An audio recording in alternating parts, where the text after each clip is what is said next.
Rosales! Valerie! Dito tayo, Valerie. Ay, nako. Alam mo ba si Valerie, Mama? Ay, katatapos lang ng criminology. Gusto niya mag-police. Bakit criminology? Sa family po kasi namin parang lahat, wala pong magpupulis. Pero yung kukunin ko pong sa bureau po, marami naman po siyang choices. Dahil meron po siyang BJMP po, meron din pong PIDEA, SOCO. Pero ang priority ko po talagang applyan is yung BJMP po. Ano yun? Bureau of Jail po. Sa jail lang siya. Doon siya. Oo. Ay, naku.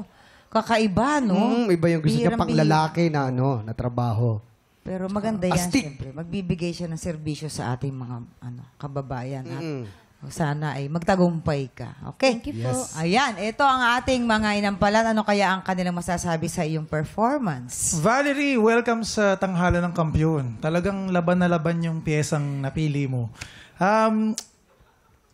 Pansin ko lang, kumbaga, pwede pang mas maging effective yung pagkwento. Masyado lang malakas. Parang lahat, pantay-pantay yung lakas. So, pwedeng yung dynamics, pwede siyang laruin para mas maramdaman namin yung mensahe ng kanta. Saka mas i-enunciate mo pa yung words. Mas ibuka mo pa ng onti yung bibig mo pag binabanggit mo yung lyrics.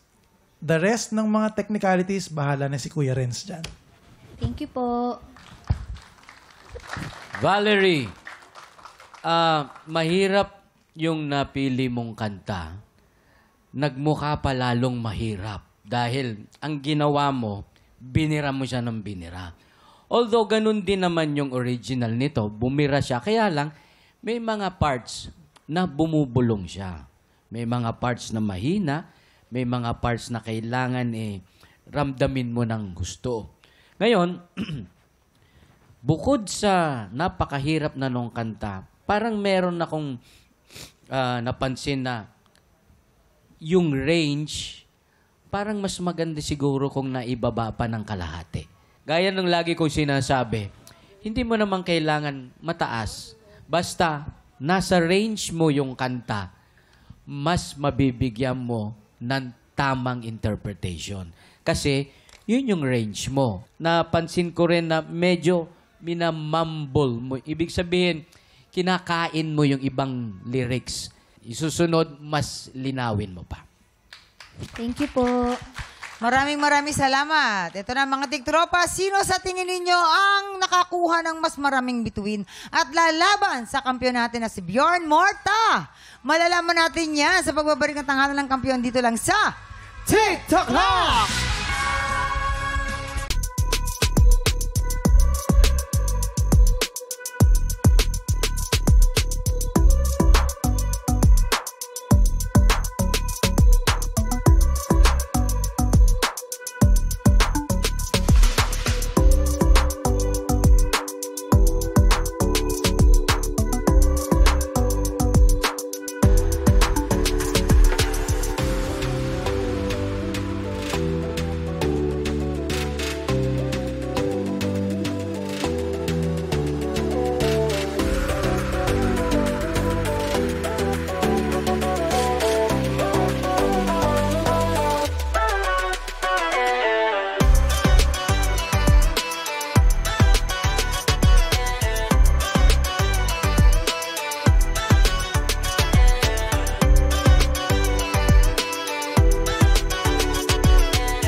Tropa, pinanood mo hanggang sa dulo itong video na to? Very good ka! For more happy time, watch more TikTok Lock videos on our official social media pages and subscribe to GMA Network official YouTube channel.